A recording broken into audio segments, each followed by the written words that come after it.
Well, I want to say that it is, for me, a great honor to speak to this audience and this group.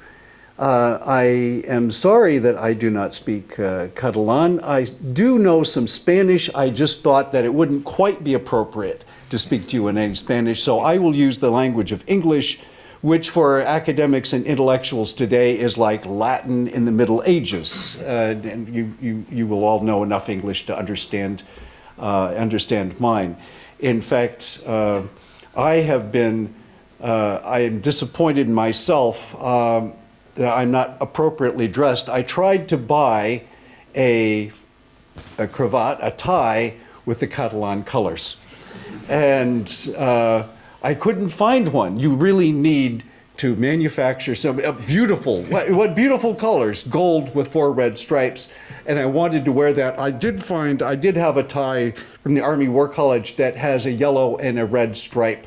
So that will have to do.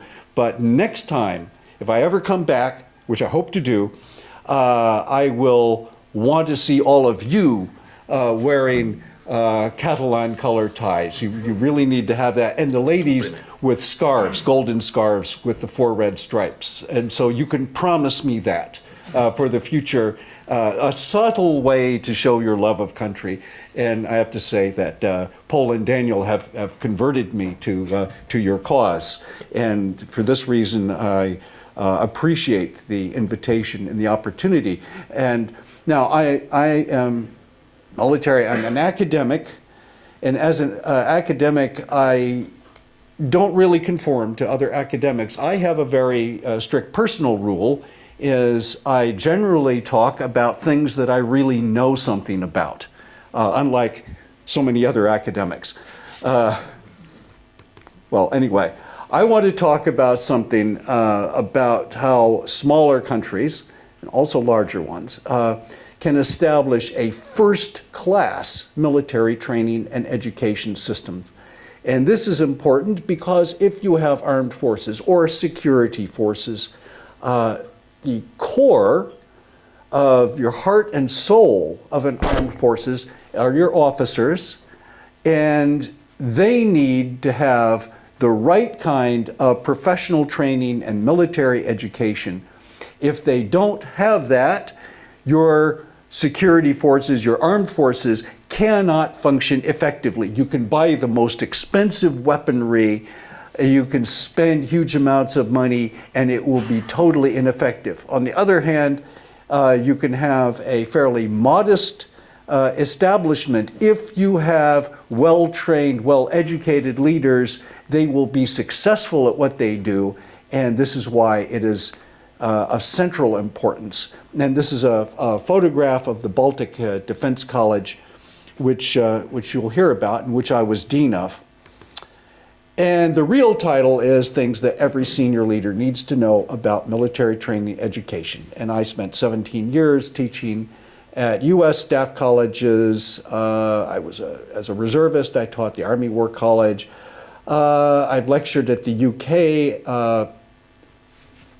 Joint Staff College, and I was the dean of the Staff College of a unique institution, the only one of its kind in the world, in which I answered to 3 defense ministries. 3, Latvia, Estonia, Lithuania, pooled their resources, and they have 1 intermediate higher officer education program. And since all 3 countries have different languages, it was all in English. And so I answered as the dean to 3 different defense ministries. So if you think it's tough enough to deal with 1 defense ministry, as I had to deal with 3. Actually, it wasn't all that hard. The Baltic states, as small countries, cooperated, and I learned a lot of lessons on how a small country can maximize its potential and its role in security by being interoperable with other countries. So I'm going to present a Western perspective, but not a US-centric. But the key principles of military education and officer education are fairly universal. They apply to large nations, small nations, without any differences, really.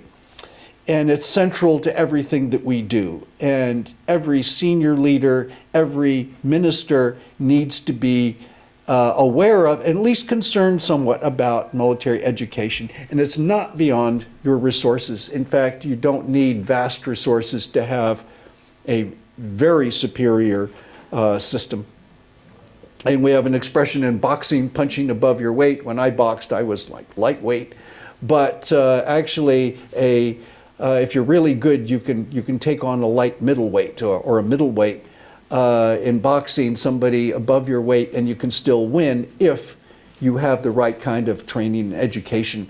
And people used to say, and still say today of the Baltic states, is that in terms of security, these little countries actually play a significant role in regional security and also international. They contribute some very important things to NATO, and it's quite impressive to see what these three small countries have. And by the way, Latvia, Estonia, Lithuania, which were impoverished republics of the Soviet Union not long ago, and are moving very quickly to becoming very prosperous countries, have a similarity with you, who are more prosperous, in that they are well-educated countries. They are Western, well-educated countries, and they have and you have much more potential than they had when they started. And you can see the success of when you start with a society that has a high education level, what you can accomplish. And senior leaders need to think long-term, and you need to think long-term about education and training, because the payoff usually comes 5, 6, 10 years, 15 years along the line. It's usually not immediate. Now, I'm a military historian, and military education makes the difference between losing a war and winning a war. And it's that simple.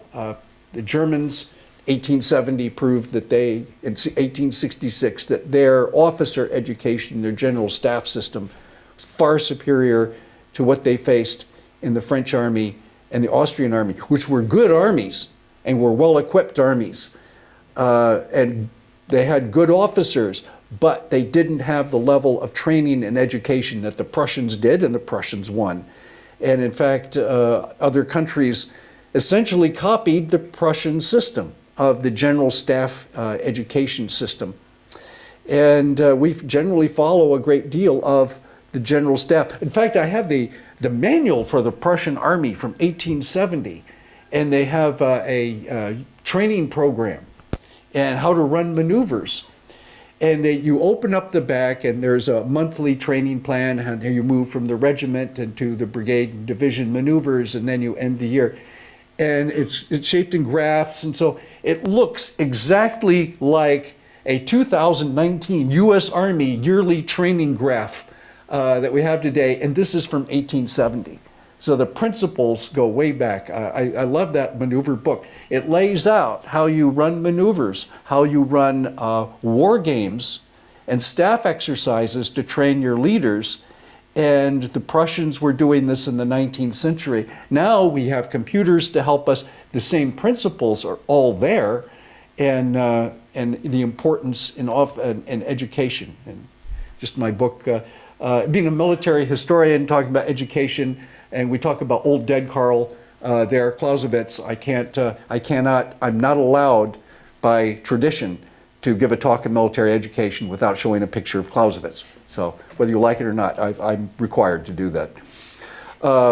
One reason the Allies win in World War II and the Axis loses was an institution called the U.S. Army Industrial College.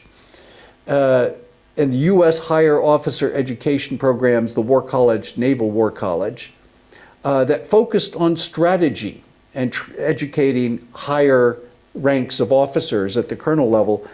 The U.S. had performed so badly in the mobilization of industry in World War I that after World War I they created a special course, and it was mostly reserve officers, but a course that studied defense economics, how you produce weapons, how you plan logistics on a grand scale, how you mobilize and move things.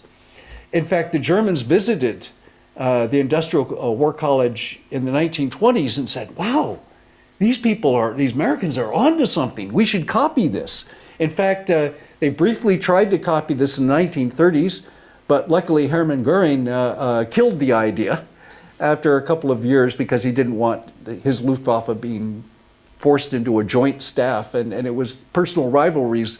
So the Germans, while having this magnificent system of operational officer education, and the Germans were great operations, they ran one of the most ineffective, inefficient military production systems. The war economics of the Germans, they lost, whereas the US, in contrast to World War I, was brilliantly effective in mobilizing the economy effectively. And again, that was partly due, and nobody likes to write books about military education and training, and especially about the history of the Industrial War College. I don't think there is a history of such a thing. But it would be a good book, something to write about, this organization that developed the victory plans that essentially won World War II. So, excellence in strategic education is one of the key things. And there we are, as a photograph on the left, the Army War College and the Naval War College. In 1934, the Army War College started a series of strategic exercises every year, which took part in supporting Army planning. And the strategic exercises of 1934 postulated a future world war with Germany and Japan as the enemy. And the American Army started thinking in terms of planning for war against Germany and Japan 7 years before we went to World War II. And they had some pretty good ideas and plans ready when the war happened. And photograph the Germans, great at operations, bad. So again, military education you have to have a comprehensive vision. It can't be narrowly focused. You need a big picture. You need to start with what your vision is, where you want to go, what role that you would want a Catalonia, independent Catalonia, to play in a regional security mission, in a regional coalitions, because you're a Mediterranean nation, and clearly you should be involved, as the Baltic countries did, the Baltic countries thinking in terms of their role in the Baltic and how Baltic security issues. And for NATO forces, you need to start with a very good civilian education. And you need good critical thinking skills, and you need technical knowledge. And the key thing, you emphasize small nations and large nations, but especially the small ones, you need to know how to operate alongside larger nations. If you take part as a nation in regional or UN or international security, as small nations do, you will need to know how the big nations operate at the higher level in order to be effective. And you will need to understand their doctrine. Luckily, NATO has a standard operational and strategic planning and doctrine system. It's about this thick. It started out as this small when I first started, but now it's gotten large. And it's a standard, and it's essentially very similar. The US has some slight variations, the British use some different terms. So basically, it is the Western system, and it explains what all the things to do when you plan for large operations. It also includes things like how you incorporate your NGOs and how you do the intelligence assessments. It's not just military, there's a lot of civilian issues and planning issues that you bring in, because if you don't plan effectively, everything goes wrong. Everything can go wrong anyway, but they will get even worse if you start with a bad plan. So we operated, again, with the idea in small countries of educating, training our officers so they would be fully functioning members of a larger coalition and that they would fit in. By the way, I've been in situations where small countries would contribute to larger coalitions, if the small country, let's say, had officers who were not educated or trained to the Western standard, and they brought troops and capabilities that were not up to the full Western standard, we would thank them, we would be very diplomatic and say, and by the way, we have a wonderful office for you. It's way down end of the corridor in the room without any lights and desk, and just wait there and we'll come for you.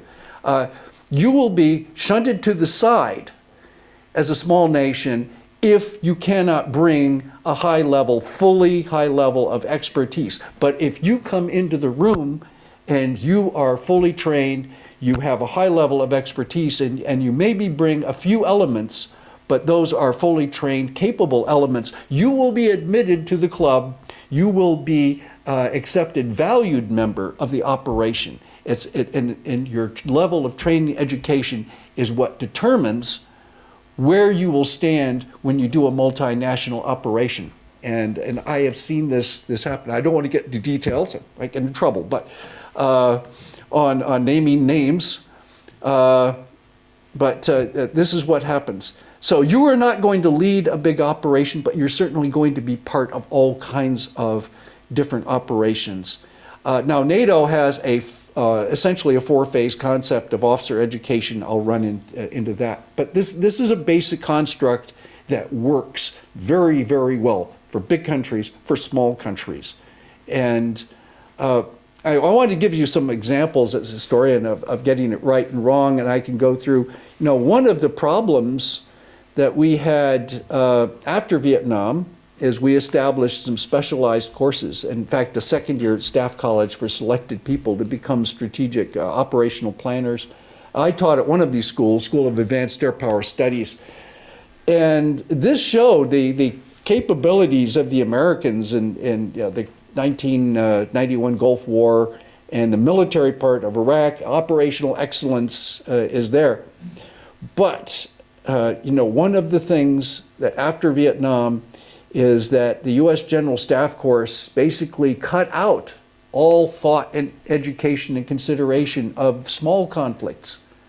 Oh, we're only going to fight the big war. We're only going to do the Russians. And we had, in fact, in the 1990s, I was one of a very few military academics that was teaching a course on irregular warfare, conflict and issues with non-states, such as terrorist insurgents and so forth. I was one of only a handful of people of courses like that, because they actually cut out education on irregular warfare out of our staff colleges.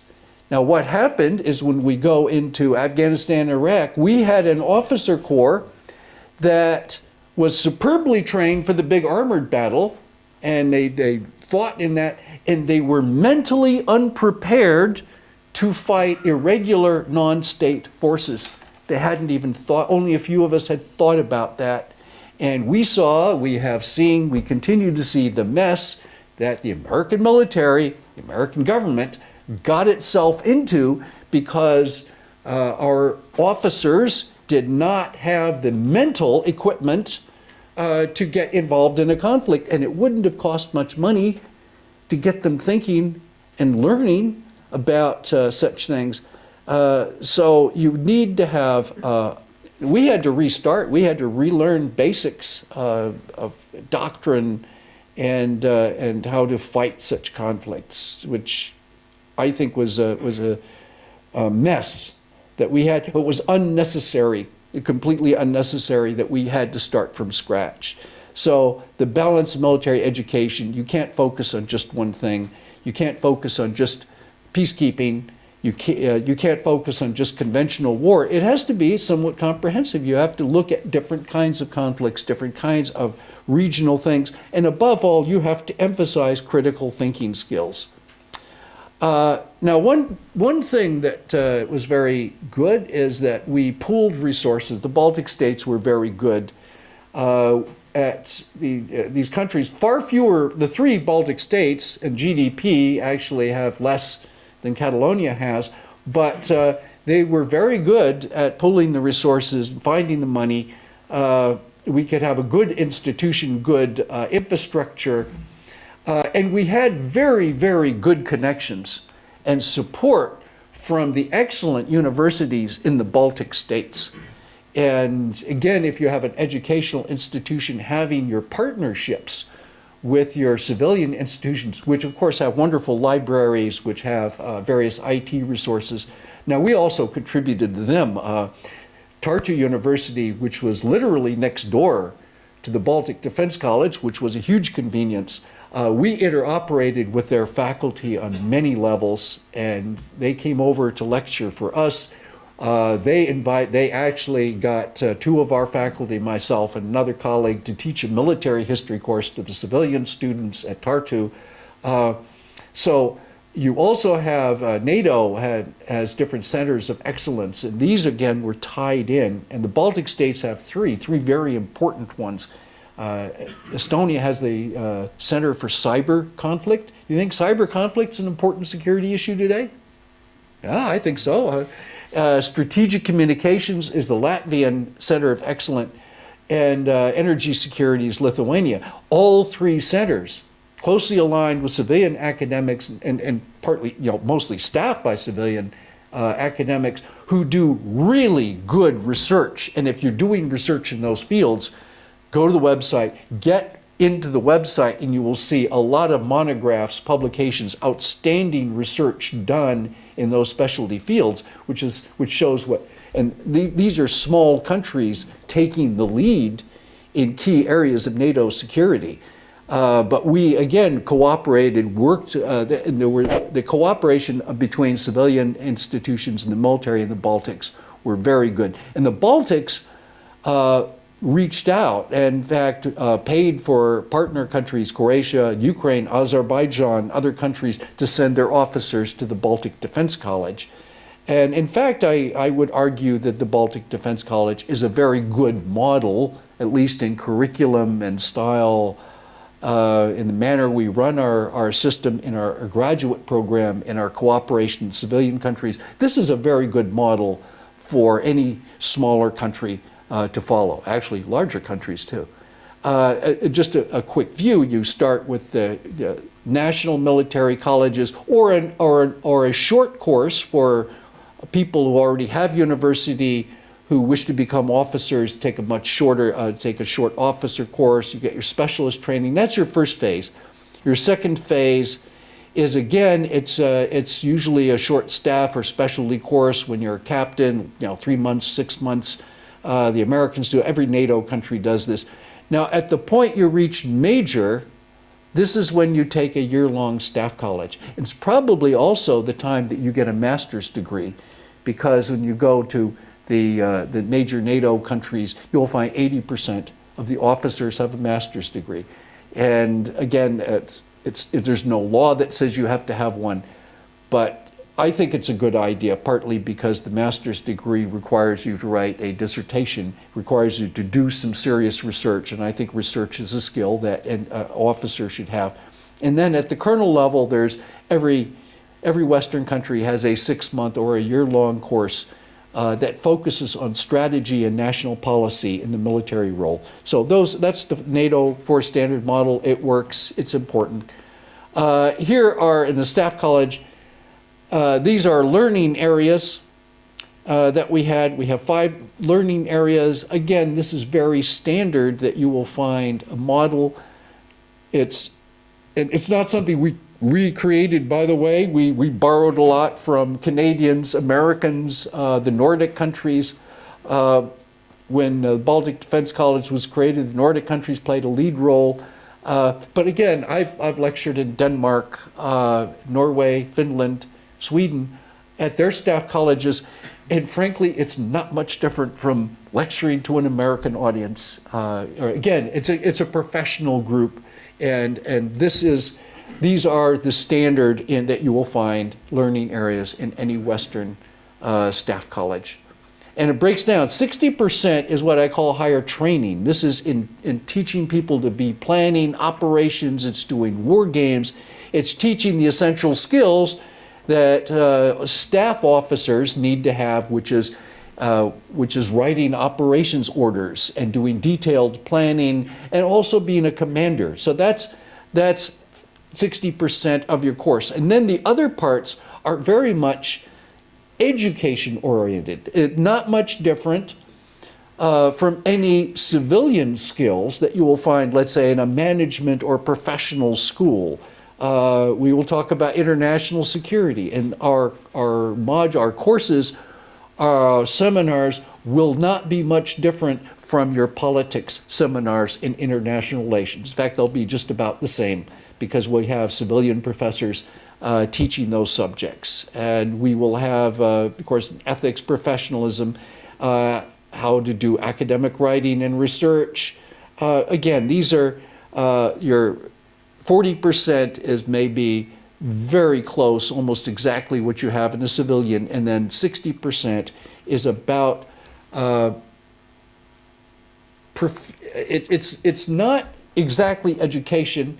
It's what the Bologna system will call a professional education. If you send somebody to become an engineer or a doctor or a lawyer, they have to learn certain procedures, and we teach procedures just as any professional school. And of course, to have an MA program under the Bologna system, we had, by the way, for our MA program, had the highest accreditation, which you can get under the Bologna system.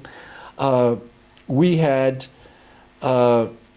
accredited our courses, and they understood us not as exactly as a university, but as a university level professional education institution.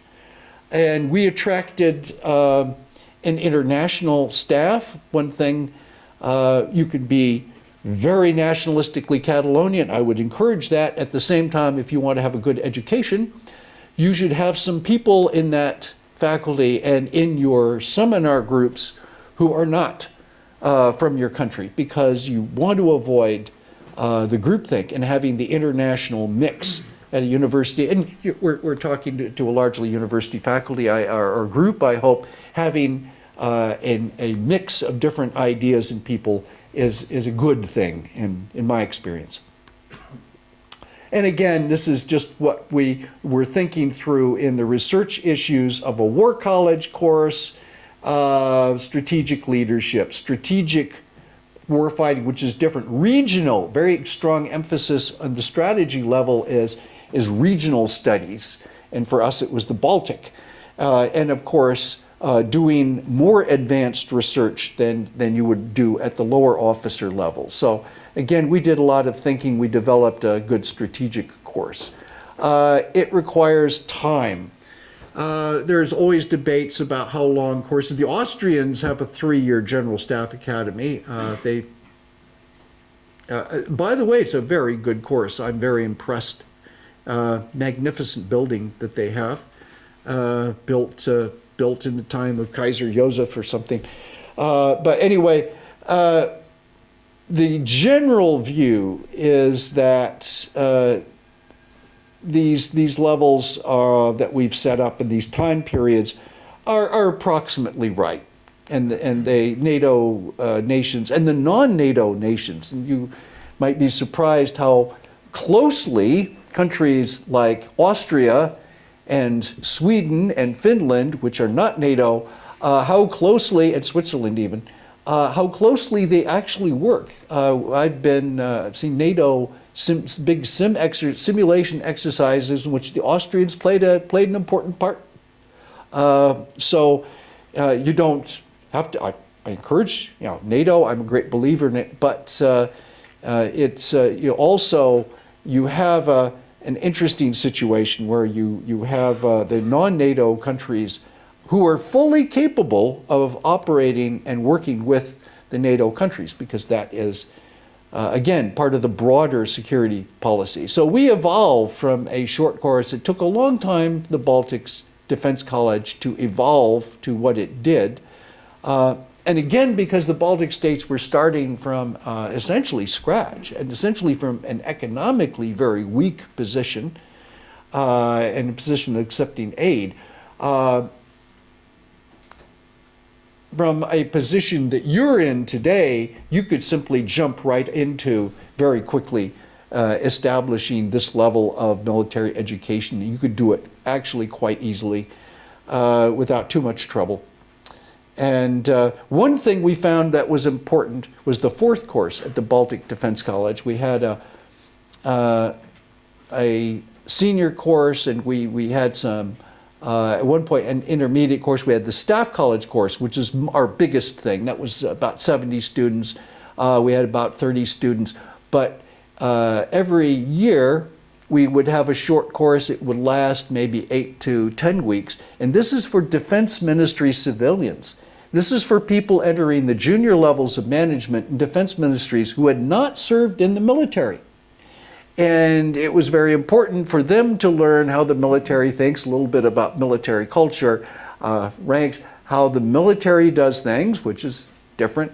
It was essentially a very useful course so that the new defense ministry civilian employees would not be lost when they were thrown into working for the defense ministry. And we had a very effective course. I would encourage any other country, including the United States, to adopt such a model. In the US, we have lots of veterans like me, so no problem when we get hired. But if you've not served in the military, it's important that you get an orientation course for several weeks and you learn how these things operate. And this is what we did. Research was a very important part, and we have a great deal of academic freedom. Research for what we did at the Baltic Defense College.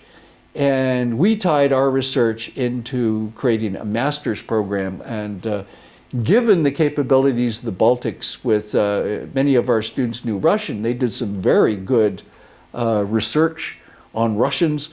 Some of our student MA monographs we would send to the defense ministries because they're doing some of the fundamental research. I had one of I just recall one student, and I advised him again. He says, well, why don't you write your master's thesis on something you really know about? And he wrote, he was a military policeman, and he wrote about how the Latvian military police could be better organized and employed and better trained. Again, it was a brilliant piece, very thoughtful, taking ideas to different countries, and of course he sent that up to the defense ministry in Latvia. We passed that on as being some very useful ideas for their future long-term planning on how they should train. So we had regional studies approach. We did quite some interesting research projects. In a sense, like the Centers of Excellence, working with them, we worked somewhat as a think tank for the Baltic, the three Baltic countries, which, by the way, have a wonderful defense cooperation. The chiefs of staff of all the armed forces in the Baltic countries meet quarterly, and they all get together. The Baltic Defense College was run by a board of appointed people from the ministries in Latvia, Estonia, Lithuania. We met with them quarterly to do long-term planning and to work these things out. But again, research, interesting having to sell the idea of doing research. Very, especially to Western generals, they're very suspicious. They can be very suspicious of civilian-type organizations doing research. Not that the staff college needs to forget its primary purpose is to train and educate competent officers who can do staff work and planning. That was the main thing we did. But that it is not incompatible to also do research. And so we established a master's program which was extremely effective. And we did this under Bologna.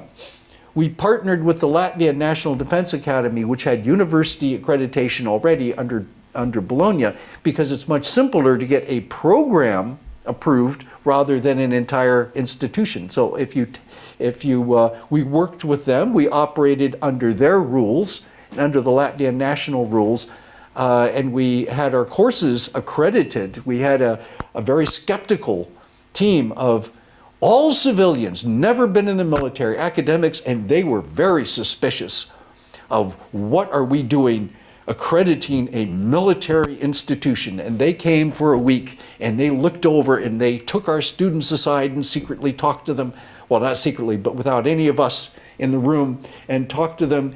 And after a week, they came out and they gave us the highest level of accreditation that you can get for a MA program in Bologna. So I think we convinced them that we actually had proper policies, academic freedom, good research resources, bright students, and that we could do that. And with our MA program accredited, we did make it mandatory. This was voluntary because you needed to put in extra time and a lot of extra reading. But with the MA program, we generated some great research for our defense ministries and so on. So we worked with existing programs. It cost close to next to nothing to actually partner with an established institution to develop a military research program. It cost very little. Publications and conferences were very important. And we would host regional conferences. And of course, the conferences are great because your students can come and they can listen to international academics. We hosted the International Society of Military Sciences. This is a consortium of 13 staff colleges and their faculties. And we had close to 200. And we had defense ministers and senior people from all over the Baltic states come and address us, and a great many academic papers. First-rate conference. We started holding regular international conferences at the Baltic Defense College. We started one to do Baltic military history. And we started attracting a lot of very, very good papers. And the interesting part is that it was quite international. We had papers from the Nordic countries, from people coming from Germany, the United States, Britain, and we had Russians come. Interesting, and the Estonians were, that had to get ministry approval, but these were quite legitimate. These were very good Russian historians from St. Petersburg, and worked with Tartu, and the Russians came and delivered papers because I think international conferences should be open, and they behaved themselves. They were a wonderful group. Whenever you hold a conference with Russians, you always have to worry about them drinking too much, and Ukrainians too. Okay, you can, when this is, you're going to edit this, what I just said out from the, okay. No, seriously, we hold international conferences, but we really, in a sense, advertised our institution, but again, we were bringing people together, networking, and again, connecting our institution with a lot of very, very fine institutions that we continue to work with. And so the Military History Conference, and we had some international issues. We brought speakers in. We also, publications. We developed a journal called the Baltic Security Defense Review, and they turned that into a biannual. Now, we printed out a few hundred copies, got a budget for that, and printed out copies and sent them to libraries. But the most important one is we had an e-copy, and we sent that out for free. Didn't have to pay a penny to subscribe. And we got some very good, we established a proper editorial board. It was a peer-reviewed research journal. In fact, it wasn't long before I'm turning down more than half of the more than half of the articles that are sent into me as editor were turned down. We had a very high standard, and we published some very good stuff. If it had something to do with Baltic security or Baltic military history, we would be open to it. And we got some first-rate research. We got some great PhDs, young PhDs that needed publication, and they would send in some great military sociology. We published military history. We published strategic thought. We published some of the best assessments on Russian thinking that have been around, because there's a lot of Russia expertise in the Baltic countries.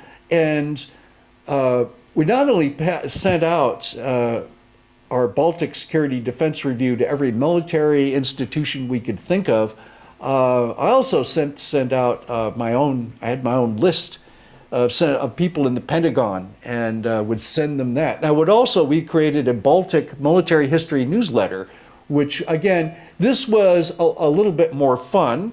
It was really local historians writing very often short articles about interesting Crusader forts or battles that took place in 1919, or the organization of the Lithuanian regiments of 1700 with pictures.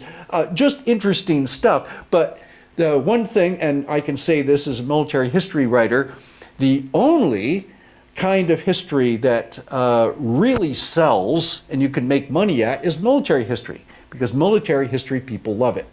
There's lots of violence, there's lots of sex. Well, not much sex, but lots of violence. There's grand drama, passion, great personalities. People love military history, maps, pictures. So we developed this newsletter, and my colleague Eric Sybil did this, edited this, and he's very fine, has a doctorate in history from York University. But we would send out, again, to hundreds of people for free, and I would go every year, and we would go to the Pentagon and talk about our cooperation with, it was very interesting going as an American retired officer, going to the Pentagon and representing the Baltic states to the United States.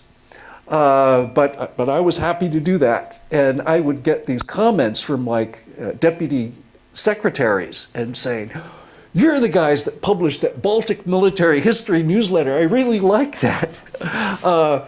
Again, it got us a lot of, publishing good stuff gets you a lot of goodwill, and it gets you a lot of very positive attention. So again, it didn't cost much to do this. Minimal cost. A small country or institution can publish some very good things. I would think that there would be room to publish some very fine things about Mediterranean security. Now, of course, you would want to publish in Catalan, but I would say also publish translations into English, because I am sure, because that way you will be read and noticed, and I am sure that there are people who would be quite interested in reading what your ideas are, what your good research is on Mediterranean security. But also think in the military history, because military history is popular, people love it, and it sells.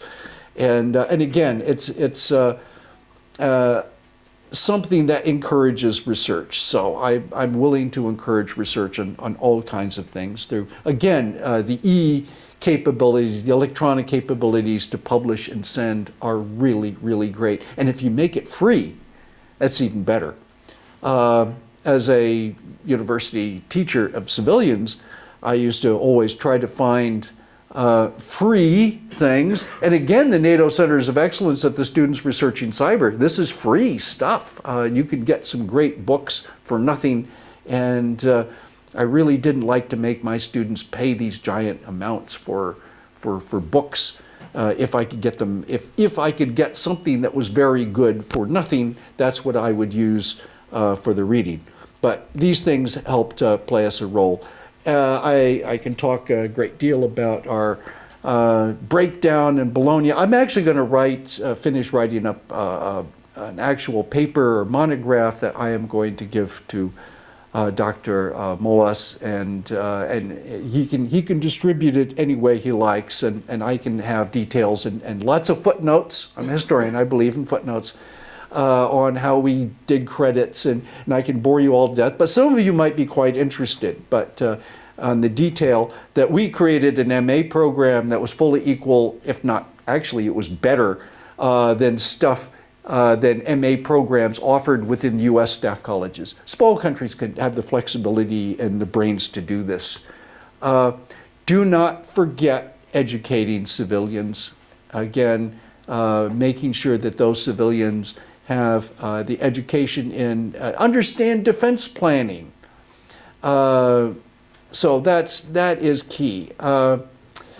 Now the other things, we actually brought civilians into our large exercises, and we had a large, we called it Swedish. The Swedish sort of led on this. It was a big multinational exercise, but we had elements, civilians playing civilian governments, foreign ministries, the NGOs, and all the role in these very messy, irregular conflicts we get into these days, featuring Afghanistan's, and all civilians have a very important role working next to the military. And even if the two have different cultures, If you educate each other and learn to work together for modern military operations, you will, whether it's Africa or peacekeeping, civilians and military have to be educated together. They have to do exercises together and to practice in simulations and how they do this. And there's some very good thinking that's been done in some of the U.S. schools, and especially the Marine Corps, about, you think there's the Marine Corps, it's our elite, it's an elite military force focused on frontal assault and amphibious warfare, but they're also very good at thinking about how they can incorporate civilians into a security operation, because today it's not just military, it's security, and that involves a lot more than soldiers. And that also affects your education.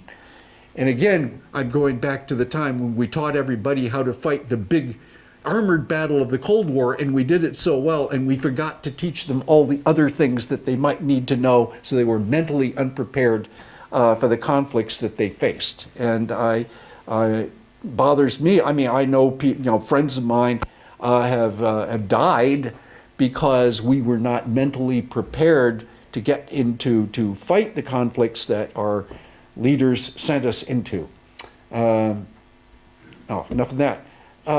Civilian resources are key. We could not have a really good staff college without having Tartu University, magnificent old university, founded by Gustavus Adolphus in 1632, about a month before he got excited at the Battle of Lutzen and rode and got himself killed.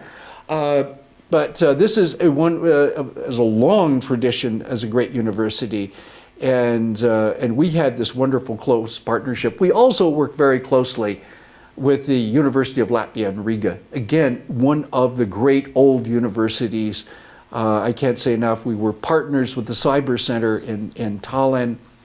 And again, conforming to Bologna, I never thought, all those years in American staff colleges, I never really thought about the Bologna system. I was a little involved, I was somewhat involved in American accreditation, which we did, but I had to become a real expert in the Bologna system, and I am a believer in the Bologna standards and so forth. And by the way, my son studied at an Estonian university, so again, I say Heidelberg, so I do know something European education. But the important thing is to emphasize is that the military and civilian partnership, military education institutions and civilian institutions will both benefit and get better with each other if they partner and work together. In the U.S., there's way too much, I think, difficulties with civilian institutions and the military. Again, high standards was very essential, and we had some very high standards for faculty. You have, again, special courses, elite courses that we had. Do not do what the U.S. Army did, is send all the majors to staff college. It used to be only half of the majors went to staff college. The other had to do an online course or something. They lowered the standards actually during the Iraq War, which will long-term hurt the United States Army very seriously, because we lowered the standards in our military education system for some very stupid political reasons and all that. And in fact, some decisions were made in 2003 when we were getting in too many wars with not enough troops. And there was, again, no input, no dialogue from the people who'd been doing military education for decades, who could have told them how stupid their ideas were. These were imposed from on top. Do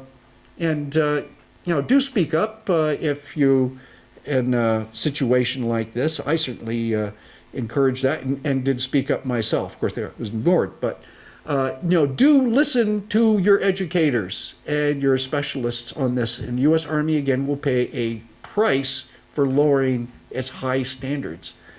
And multinational education was a great benefit. And again, if you have a national institution, it's wonderful to use your national language, but you would also maybe consider having specialist courses or specialist seminars in regional security that are conducted in English.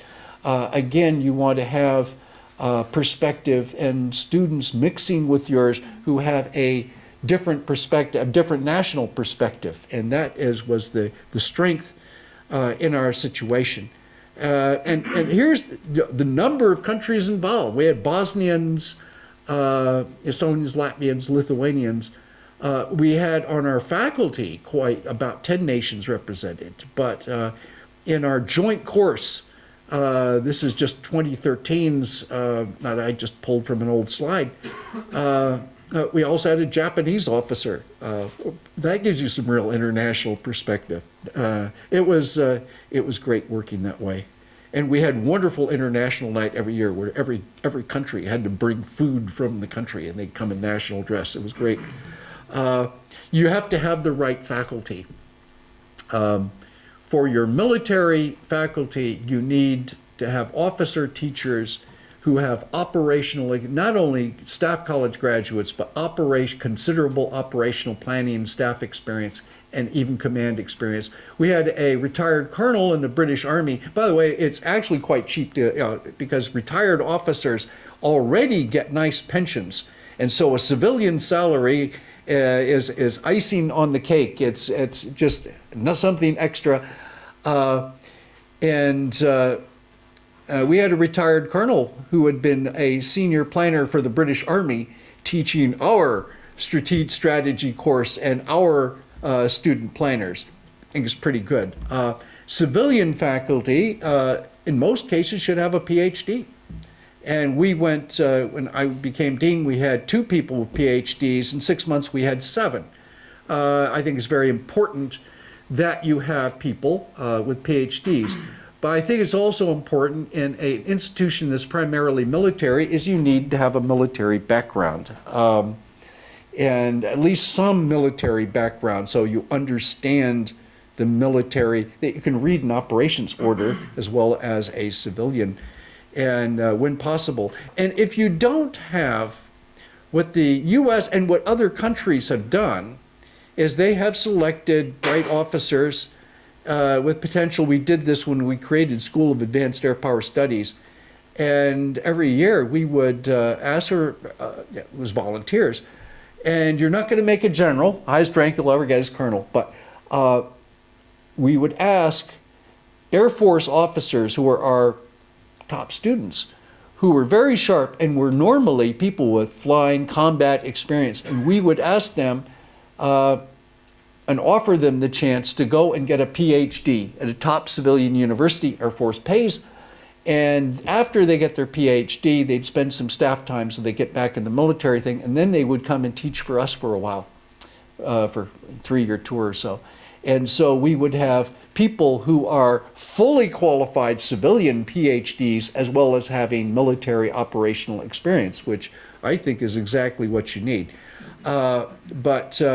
And again, you can have some wonderful civilian faculty who don't have military experience, but as department heads, you should have people who understand the military with some depth. And so prefer that you get retired or a military person that you have groomed with a PhD. It's not bad to have some PhDs.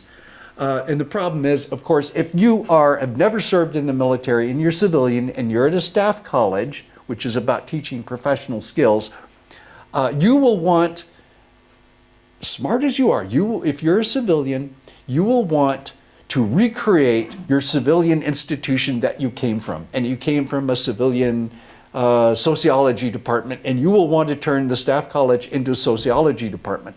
And I love sociology departments and other university departments, but it doesn't work for a staff college. So your civilian people should understand that they are going into a situation, it's like training lawyers. You don't want non-lawyers educating in the law school, maybe for 1 or 2 courses, but you don't want them running the place. You need people with professional expertise. So that is what you need to do. So you want to consider this idea that we developed and got approved, sending officers off to get PhDs, or again, emphasizing retired officers. And we had 10 countries represented. Again, national experiences and different national viewpoints made us a very strong institution. And here's a typical syndicate. 10 to 15 students, and you'll notice you have your leading officers, in this case a Latvian and a Lithuanian, and we had all the Baltics, a Danish officer, Bosnian officer, all intermixed. That was actually one of our less international case. By the way, the U.S. staff colleges do the same thing. We had syndicates of 15, and we always had at least 2 for non-Americans in there, and we always had a mix of Air Force and Navy officers as well. And so we tried to get that energy, the synergism that you get from a multinational. Look after your faculty members, make sure they can take part in research and conferences and so on. Best practices, simulation centers. All the Western countries. Now, a small country like Estonia has a first-rate simulation center, and this is typical of military training and education today, running simulation exercises. And there are lots of good models, and you can take and accept this. And the U.S. has a system. We have reserve units that go out and do run simulations, operational exercises for even regular Army units. And it doesn't cost much to have reservists do this. So there are ways that smaller countries can use, or big countries can use reserves, because you're talking of IT, you're talking of a lot of civilian skills, but also some military skills. A strong military history program is really important. We developed 2 staff rides, taking people out to the ground.